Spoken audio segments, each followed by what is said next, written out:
പ്രചരണം കഴിഞ്ഞ 1.5 മാസമായി എല്ലാ ക്യാമ്പുകളിലും സജീവമായ പ്രചരണമാണ്, കാടിളക്കിയുള്ള പ്രചരണമാണ്. ഞാനിപ്പോൾ ഉള്ളത് രാഹുൽ മാങ്കൂട്ടത്തിനൊപ്പമാണ്. ഈ അവസാന മണിക്കൂറിൽ അവസാന ദിവസം ഓരോ വീടും കയറിറങ്ങി നടക്കുകയാണ്. രാഹുലെ, പ്രചരണം അവസാന ഘട്ടത്തിലേക്ക് എത്തണം. കഴിഞ്ഞ 1.5 മാസത്തെ ഓട്ടം എങ്ങനെയുണ്ട്?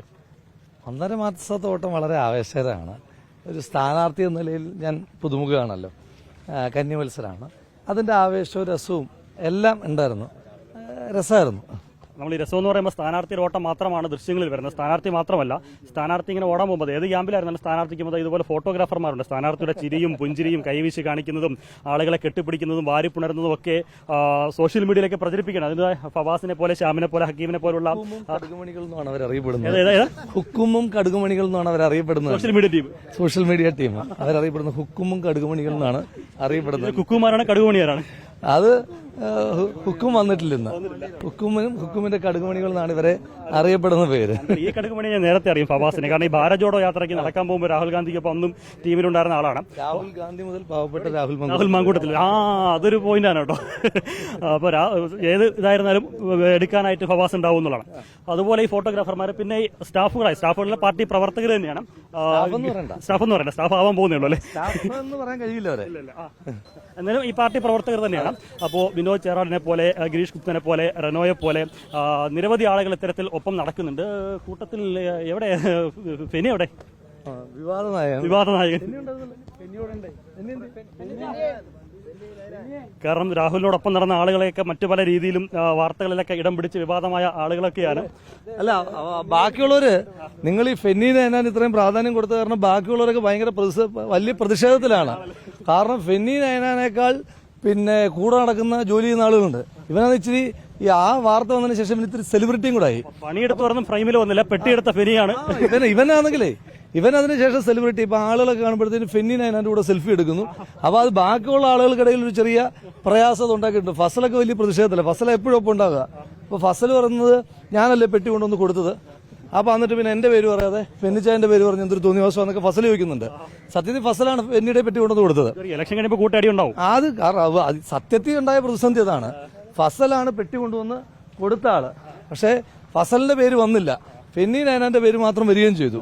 അപ്പൊ ഈ പെട്ടി എന്ന് പറയുന്നത് ജോൺ ഹോന, ഈ ഫെന്നി നയനാൻ എന്നൊക്കെ പറയുന്ന വ്യത്യസ്ത പേരുകാർക്ക് മാത്രമേ ഉള്ളൂ എന്നൊക്കെ ഫസൽ ചോദിച്ചുകൊണ്ടിരിക്കുന്നത്. ഏതായാലും അങ്ങനെ അനുഭവങ്ങൾ പലതും ഉണ്ട്. പേപ്പറും ഫയലുകളൊക്കെ ആയിട്ട് കുറെ ആളുകളുണ്ട്. എവിടേക്ക് പോകണം, വണ്ടി കാര്യങ്ങള്, കാശ് കൊടുക്കേണ്ട ഇടപാടുകൾ, അങ്ങനെ പല രീതിയിൽ. വിനോദ് ചേറാടാണ് ഈ തെരഞ്ഞെടുപ്പിൽ ഏറ്റവും അധികം, അതായത് ഈ ഒരിക്കലും സ്ഥാനാർത്ഥി കൃത്യസമയത്ത് എത്താൻ പറ്റില്ല. അപ്പോൾ ഒരു പോയിന്റിൽ നമ്മളോട് 10 വീടെന്ന് പറഞ്ഞിട്ട് കൊണ്ടുപോകും. അവിടെ ചെല്ലുമ്പോൾ ഒരു 50 വീട് കയറേണ്ടി വരും. നമുക്ക് സന്തോഷമാണ്, അപ്പോൾ അത്ര ആളുകളെ കാണാം. അപ്പോൾ അന്നേരം അടുത്ത പോയിന്റുകാർ വിളിച്ചിട്ട് ചൂടാകും. വിനോദ് എവിടെ? ആ ചൂടാകലുകൾ മുഴുവൻ ഈ 1.5 മാസം സ്ഥാനാർത്ഥിയുടെ പര്യടനത്തിന്റെ ചുമതല വിനോദിനായിരുന്നു. വിനോദ് പഴി മൊത്തം കേട്ടു. പഴി എന്നൊക്കെ പറഞ്ഞാൽ ചെറുതായി പോകും. അപ്പൊ വിനോദ് അപ്പൊ അതുകൊണ്ട് പഴി എന്നൊക്കെ പറഞ്ഞാൽ ചെറുതാണ്. നിങ്ങൾ സംസാരിക്കും.